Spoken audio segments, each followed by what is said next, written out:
Hello friends. स्वागत है आप सभी का हमारे यूट्यूब चैनल मिस्टर कंपटीशन में। दोस्तों, आज की वीडियो में हम लोग सीटेट के प्रीवियस क्वेश्चन पेपर्स के टॉप 20 क्वेश्चंस सॉल्व करने वाले हैं, जो कि चाइल्ड डेवलपमेंट एंड पेडागोजी के होंगे। आज का हमारा टेस्ट सेकंड है। इससे पहले हम टेस्ट वन सॉल्व कर चुके हैं। तो चलिए दोस्तों, स्टार्ट करते हैं ज्यादा समय वेस्ट ना करते हुए। लेकिन उससे पहले, अगर आपको सीटेट की प्रिपरेशन के लिए डेली बेसिस पर प्रैक्टिस सेट्स की रिक्वायरमेंट है, तो आप हमारे चैनल को सब्सक्राइब कर सकते हैं, क्योंकि हम अपने चैनल पर डेली किसी न किसी सब्जेक्ट का सीटेट का किसी न किसी सब्जेक्ट का प्रैक्टिस सेट लेकर आते हैं। तो चलिए स्टार्ट करते हैं ज्यादा समय वेस्ट ना करते हुए। उससे पहले दोस्तों, एक सजेशन देता हूँ कि आप जो भी क्वेश्चन सॉल्व करें, इसको पहले आप खुद अपनी तरफ से सॉल्व कीजिएगा वीडियो को पॉज करके।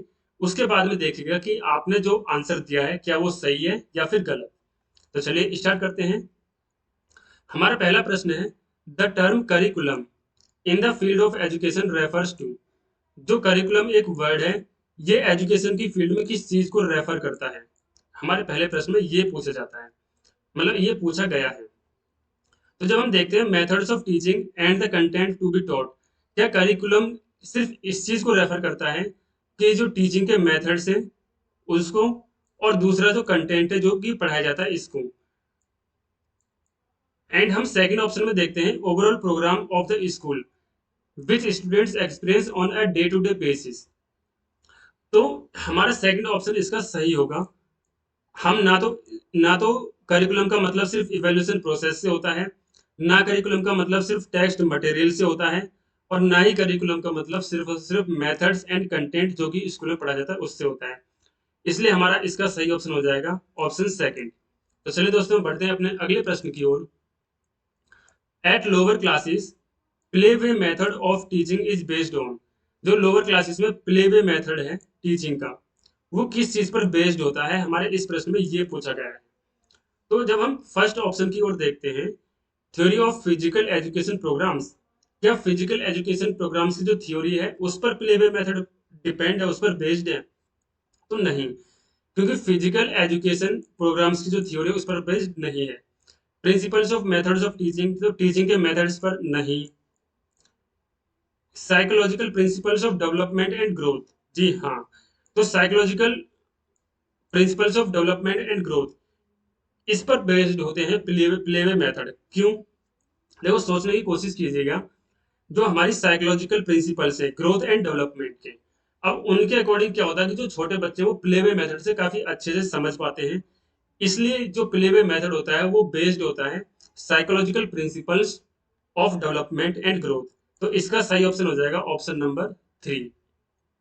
तो चलिए दोस्तों, बढ़ते हैं अपने अगले प्रश्न की ओर, जो कि है third. A young child responds to a new situation on the basis of the response made by him her in a similar situation as the past. तो दोस्तों, एक बच्चा है जो कि रिस्पॉन्ड करता है किसी एक नई सिचुएशन में, किस बेसिस पर? कि जिस बेसिस पर उसने सेम सिचुएशन में, मतलब पहले कोई सिचुएशन उसने फेस की होगी और उसमें जो रिस्पॉन्ड किया था, उसके बेसिस पर एक नई सिचुएशन में एक बच्चा रिस्पॉन्ड करता है। तो अब ये किस चीज से रिलेटेड है, हमें ये बताना है। तो क्या ये लॉ ऑफ एनालॉजी है, क्या ये लॉ ऑफ इफेक्ट है, क्या ये लॉ ऑफ एटीट्यूड है, या फिर लॉ ऑफ रेडीनेस है? तो जब हम बात करते हैं, अगर कोई चिल्ड्रन है, कोई बच्चा एक न्यू सिचुएशन में रिस्पॉन्ड करता है on the basis of responses made by him in the similar situation in the past, यानी पास्ट में सेम सिचुएशन में अगर उसने कोई रिस्पॉन्ड किया है, ऐसी सिचुएशन में वो उसी सिचुएशन के बेस पर नई सिचुएशन में अगर वो रिस्पॉन्ड कर रहा है, तो इसको हम बोलते हैं लॉ ऑफ इफेक्ट। तो दोस्तों, बढ़ते हैं अपने अगले प्रश्न की ओर, जो कि है fourth. Dyslexia is associated with. और दोस्तों, डिसलेक्सिया क्या होता है?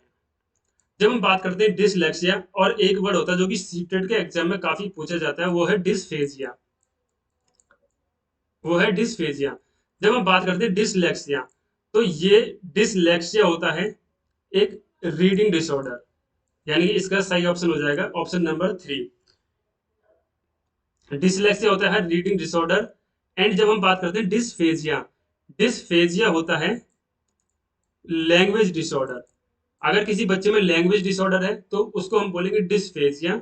एंड किसी बच्चे में अगर रीडिंग डिसऑर्डर है तो उसको हम बोलेंगे डिसलेक्सिया। तो चलिए दोस्तों बढ़ते हैं अपने अगले प्रश्न की ओर।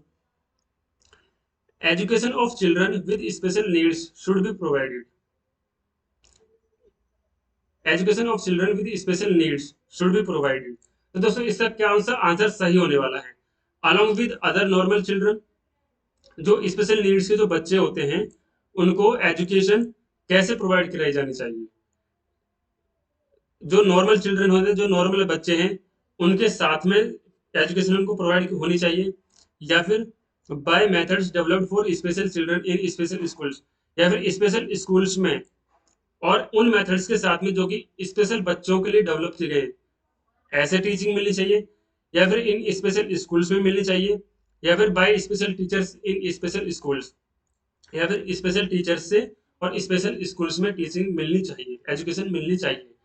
तो दोस्तों इसका सही आंसर होने वाला है आंसर 1, क्योंकि हम किसी को भी, जो भी स्पेशल नीड के जो बच्चे हैं, उनको एक अलग प्रकार से ट्रीट नहीं कर सकते, स्पेशली हम ट्रीट नहीं कर सकते।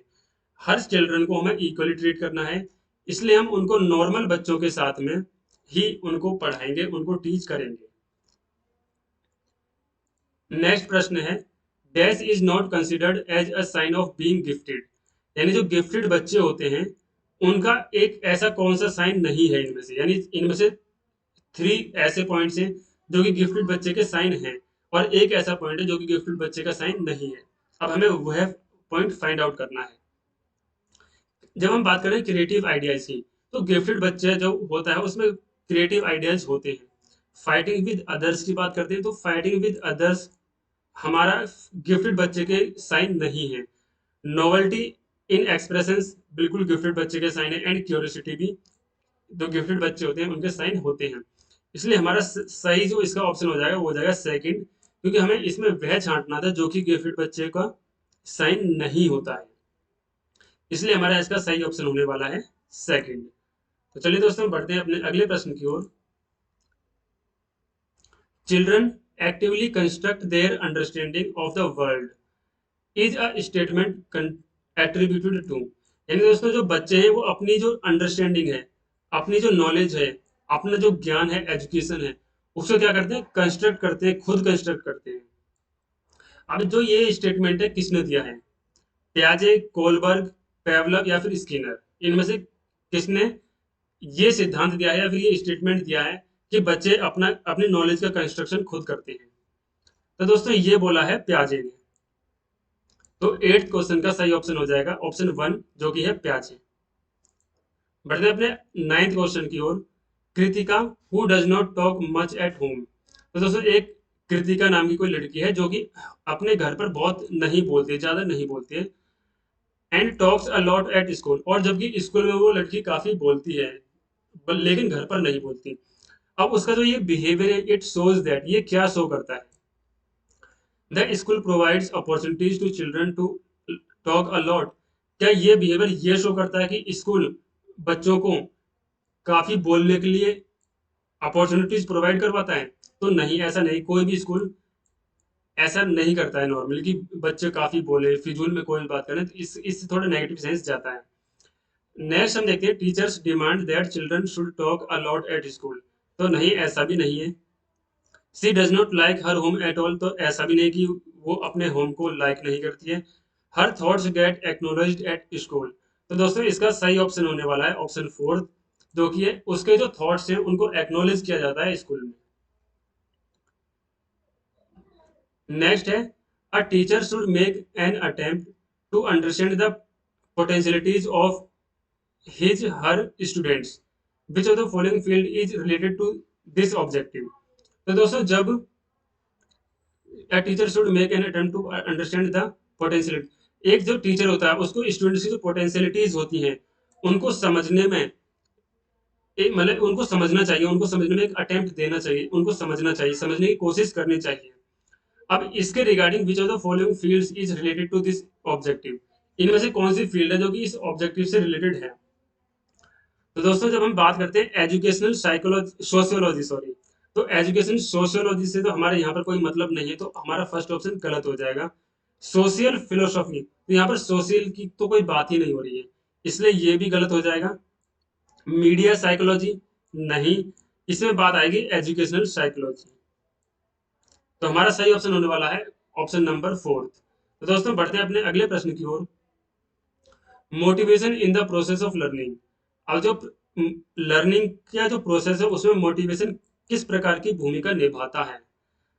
क्या मोटिवेशन है वो sharpens the memory of learners, जो लर्नर्स की जो मेमोरी उसको शार्प करता है? तो नहीं। अगर मोटिवेशन हम किसी स्टूडेंट को देते हैं तो उनकी मेमोरी किस प्रकार से शार्प हो सकती है? ऐसा नहीं है। Differentiates new learning from old learning, जो ओल्ड लर्निंग और न्यू लर्निंग में डिफरेंशिएट्स, नहीं ऐसा भी नहीं है, मोटिवेशन ऐसा नहीं करता है। मेक्स लर्नर्स थिंक इनडायरेक्शनली, नहीं ऐसा भी नहीं है। बल्कि जो मोटिवेशन है वो क्रिएट इंटरेस्ट, यानी इंटरेस्ट क्रिएट करता है फॉर लर्निंग, लर्निंग के लिए, अमंग यंग लर्नर्स, जो यंग लर्नर्स होते हैं उनमें लर्निंग के लिए एक इंटरेस्ट क्रिएट करता है मोटिवेशन। तो हमारे 11th क्वेश्चन का सही ऑप्शन हो जाएगा option number 4। Learning can be enriched if, जो लर्निंग है वो इनरिच की जा सकती है अगर क्या हो, situations from the real world are brought into the class in which students interact with each other and the teacher facilitates। बिल्कुल सही है। हमारी जो लर्निंग है वो इनरिच की जा सकती है अगर हम रियल वर्ल्ड से, आप जो सिचुएशंस हैं जो रियल वर्ल्ड से हम उठाएं, उन सिचुएशंस को, रियल वर्ल्ड से सिचुएशंस को लें। सेकंड ऑप्शन है more and more teaching aids are used in the class. तो इससे बेस्ट ऑप्शन हमको ये मिल चुका है। अगर हमारा फर्स्ट ऑप्शन नहीं होता तो हम सेकंड को एक बार के लिए 1% हम सही कर सकते थे। Teachers use different types of lectures and explanations, बिल्कुल नहीं। And due attention is paid to periodic tests in the class, तो नहीं। हमारा जो 12th क्वेश्चन है इसका सही ऑप्शन होगा ऑप्शन नंबर 1। बढ़ते दोस्तों अगले प्रश्न की ओर। Which of the following statements can not be considered as a feature of the process of learning. तो जो लर्निंग का जो प्रोसेस है इनमें से कौन सा ऐसा है जो कि लर्निंग के प्रोसेस का फीचर नहीं है? अब हमें इसमें बताना है जो लर्निंग का फीचर नहीं है वो बताना है। Educational institutions are the only place where learning takes place. तो क्या लर्निंग का जो प्रोसेस है उसका ये एक फीचर है कि एजुकेशनल इंस्टीट्यूशंस सिर्फ ओनली ऐसी जगह हैं जहां पर लर्निंग होती है? तो हम ऐसा बिल्कुल नहीं कह सकते, जबकि लर्निंग तो एवरी जगह एवरीवेयर होती है। तो हमको पहले ही अगर एक ऑप्शन गलत मिल जाता है और हमें नोट बताना है तो हमें आगे क्वेश्चंस को पढ़ने की जरूरत नहीं है। हम अपने फर्स्ट ऑप्शन को हम टिक मार्क कर सकते हैं, अनलेस जब तक कि यहाँ पर ऑल ना लिखा हो। अगर सपोज कीजिए अगर फोर्थ ऑप्शन में ऑल लिखा होता तो हमें सेकंड एंड थर्ड पढ़ने की भी आवश्यकता पड़ सकती थी। तो चलिए दोस्तों बढ़ते हैं अपने अगले प्रश्न की ओर। A student of B grade with visual deficiency, जो विजुअल डेफिशिएंसी होती है शुड बी,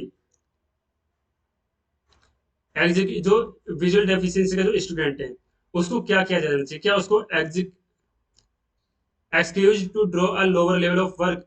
क्या उसको लोअर लेवल ऑफ वर्क के लिए एक्सक्यूज किया जाना चाहिए? नहीं। Help with his her routine work by parents and friends, नहीं ऐसा भी नहीं कि उसको पेरेंट्स एंड फ्रेंड्स से हेल्प मिले।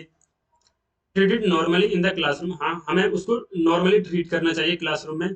And provided support through audio aids CDs, तो ठीक है ये वाला हमारा ऑप्शन ठीक हो जाएगा कि उसको नॉर्मली ट्रीट करना चाहिए और उसको थोड़ी बहुत सपोर्ट प्रोवाइड करा देनी चाहिए जो ऑडियो सीडीज के थ्रू। एंड फोर्थ तक गिवन स्पेशल, तो दोस्तों स्पेशल ट्रीटमेंट भी उसको हमें नहीं देना चाहिए, इसलिए हमारा थर्ड ऑप्शन सही हो जाएगा। फिफ्थ है विच of the following should be considered the most important quality of a teacher at primary level. जो प्राइमरी लेवल पर जो टीचर्स होते हैं उनके लिए कौन सी एक ऐसी क्वालिटी है जो कि उन टीचर्स में होनी चाहिए, जो कि मोस्ट इंपोर्टेंट कंसिडर की जाती है? जब हम बात करते हैं ईगरनेस टू टीच, तो क्या एक प्राइमरी लेवल के जो टीचर हैं उनमें ईगरनेस टू टीच अगर होती है तो क्या ठीक है? तो इसका यह ऑप्शन सही नहीं होगा। पेशेंस एंड परसिवरेंस, तो इसका सही ऑप्शन होगा पेशेंस एंड परसिवरेंस। बढ़ते हैं अपने अगले प्रश्न की ओर। The stage in which a child begins to think, वो स्टेज जिसमें बच्चा सोचना स्टार्ट करता है लॉजिकली, क्या करता है? लॉजिकली सोचना स्टार्ट करता है about objects and events is known as, जो ऑब्जेक्ट्स होते हैं उनके बारे में लॉजिकली बच्चा सोचना स्टार्ट करता है, वो कौन सी स्टेज है। तो दोस्तों ये भी पियाजे की थ्योरी का काफी इंपॉर्टेंट कंसेप्ट है, मतलब पियाजे की दी हुई थ्योरी में से ही आया हुआ प्रश्न है ये, जिसका सही आंसर होगा कंक्रीट ऑपरेशनल स्टेज। जो कंक्रीट ऑपरेशनल स्टेज होती है उसमें बच्चा क्या है, लॉजिकली थिंक करना स्टार्ट करता है ऑब्जेक्ट्स के लिए। तो चलिए स्टार्ट बढ़ते हैं अपने अगले प्रश्न की ओर। A teacher, because of his her democratic nature, allows student to sit all over the class. तो एक टीचर है जो कि उसका डेमोक्रेटिक नेचर है, इसलिए वो बच्चों को अलाउ कर देता है कि क्लास में वो कहीं पर भी बैठ सकते हैं। तो क्या होता है कि जो सम सिट टुगेदर एंड डिस्कस और डू ग्रुप रीडिंग, और जो कुछ स्टूडेंट्स होते हैं तो वो एक साथ में बैठ जाते हैं और डिस्कस करते हैं, है ना, और ग्रुप रीडिंग करते हैं। Some sit quietly and read themselves, और कुछ स्टूडेंट्स क्या होते हैं वो अकेले बैठते हैं, क्वाइटली बैठते हैं, मतलब शांति से बैठते हैं, और वो खुद ही मतलब खुद स्टडी करते हैं, सेल्फ स्टडी करते हैं एक तरीके से। तो आप parent does not like it, और जो एक माता पिता होते हैं वो इस चीज को पसंद नहीं करते। Which of the following may be the best way to handle the situation. अब इनमें से कौन सा बेस्ट वे होना चाहिए इस सिचुएशन को हैंडल करने के लिए। जब हम पहले ऑप्शन को पढ़ते हैं तो parents should complain against the teacher to the principal. तो पेरेंट्स को ऐसा नहीं है कि टीचर के खिलाफ उनको कंप्लेन करनी चाहिए। सेकंड हम देखते हैं parents should request the principal to change the section of their ward. तो ऐसा भी नहीं कि वो सेक्शन चेंज करने के लिए बोलते हैं, ये भी एक गलत ऑप्शन होगा। Parents should show trust in the teacher, हाँ, पेरेंट्स को टीचर में ट्रस्ट शो करना चाहिए। And discuss the problem with the teacher, और जो प्रॉब्लम है वो टीचर से डिस्कस करनी चाहिए। तो हमारा सही ऑप्शन होगा थर्ड। एंड फोर्थ हम एक और देख लेते हैं, parents should take away the child from that school. तो ऐसा भी नहीं कि पेरेंट्स को उस स्कूल से अपने बच्चे को किसी और स्कूल में एडमिशन करा देना चाहिए, ये भी ऑप्शन गलत है। तो 17 का जो सही ऑप्शन है वह है third. Next the insight theory of learning is promoted by. जो इनसाइट थ्योरी ऑफ लर्निंग है वो किसके द्वारा प्रमोट की गई है। अब दोस्तों ये थ्योरी से बेस्ड प्रश्न है, जो कि थ्योरी से बेस्ड जो प्रश्न होते हैं वो काफी डिफिकल्ट कभी कभार होते हैं, क्योंकि थ्योरीज हमारे लिए थोड़ी डिफिकल्ट होती हैं। तो दोस्तों जो इनसाइट थ्योरी ऑफ लर्निंग है इसको दिया है गैस्टलट थ्योरिस्ट ने, तो इसका फर्स्ट ऑप्शन सही होगा। नेक्स्ट पढ़ते हैं, four distinct stages of children's intellectual development are identified by. तो दोस्तों जो चार डिस्टिंक्ट जो स्टेजेस हैं इंटेलेक्चुअल डेवलपमेंट की, वो किसके द्वारा दी गई है, ये भी एक थ्योरी से बेस्ड क्वेश्चन है। अब ये दी गई है पियाजे के द्वारा। कौन कौन सी स्टेजेस है वो, पहली स्टेज है सेंसरी मोटर स्टेज, सेकंड है प्री ऑपरेशनल स्टेज, थर्ड है concrete operational stage, and fourth है फॉर्मल ऑपरेशनल स्टेज। तो ये क्या है, इंटेलेक्चुअल डेवलपमेंट की 4 स्टेजेस हैं जो कि दी गई है पियाजे के द्वारा। बढ़ते हैं अपने दोस्तों अपने next and last of the video, यानी कि ये हमारी वीडियो का लास्ट क्वेश्चन है। In which of the following stages do children become active members of their peer group. इनमें से वो कौन सी स्टेज है जिसमें कि बच्चा अपने पीयर ग्रुप का एक एक्टिव मेंबर बनता है। तो दोस्तों ये स्टेज है एडोलसेंस। एडोलसेंस की वो स्टेज है जिसमें कि बच्चा अपने पीयर ग्रुप का एक एक्टिव मेंबर बन जाता है। तो दोस्तों ये थी हमारी आज की वीडियो। अगर वीडियो अच्छी लगी हो, हेल्पफुल लगी हो, और आपको डेली बेसिस पर सीटेट के प्रीवियस ईयर के क्वेश्चन पेपर्स की प्रैक्टिस चाहिए, तो आप हमारे चैनल को सब्सक्राइब जरूर कर लीजिएगा।